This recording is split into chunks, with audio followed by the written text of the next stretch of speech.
السلام عليكم صاحبي ku soo dhawaada mar kale barnaamijyadeena caafimaadka muuqaalkaana waxaan uga hadli doonaa baabasiirku dhibaato dhanka taranka ah ma ku keena ragga sidaan wada ognahay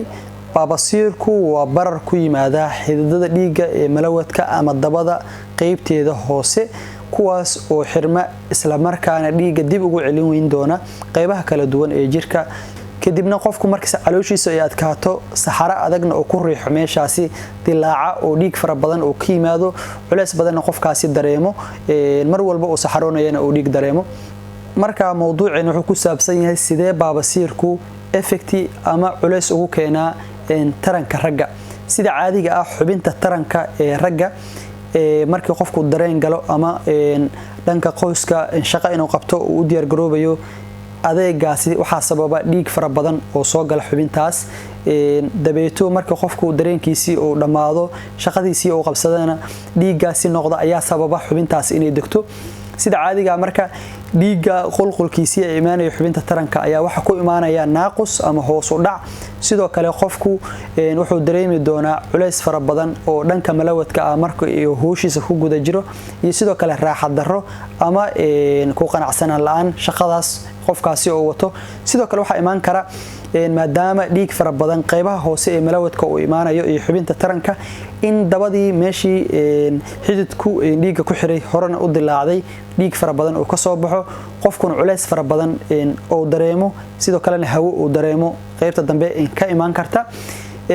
waxa ugu badan marka baabasiirku oo keeni doono waa wax lagu magacaabo erectile dysfunction oo ah xubinta taranku inay dabacdo maskaxiina qofku oo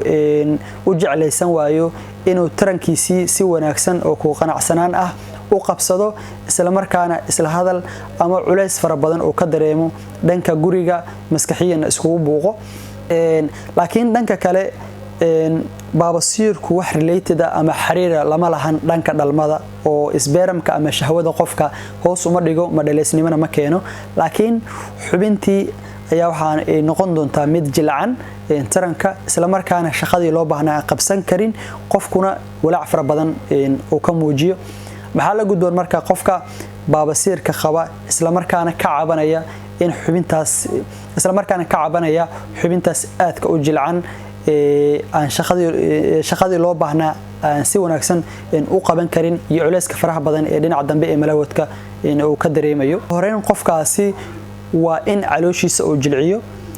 access sameeyo cuntada qolofta la badsado cabitaan fara badan oo isticmaalo si saxaradiisu ay u jilcado sidoo kale uu la kulmo dhakhtar si looga xaliyo baabasiirkaasi sababta oo ah in discomfort ama ku qanacsanaan la'aan xagga galmada qofkaasi la soo diristo dhiig fara badan oo ka yimaado culeys fara badan oo ka dareemo xilliga saxarada uu fadhiyana dhiig oo soo raaco inta kadib markii qofkaasi xaaladahaas ku gadaama laga xaliyo waxa dhici doonta qulqulkii dhiigga si wanaagsan inuu u imaado xubintii tarankana si wanaagsan inay u shaqeyso isku buuqi iyo isku dhaxyaaci iyo ku qanacsanaan la'aantii shaqadii gurigana ay halkaasi ka baxdo qofkaasi inuu ku soo noqdo xaaladiisii hore ama marxaladii wanaagsaneed ee noloshiisa waad mahadsantiin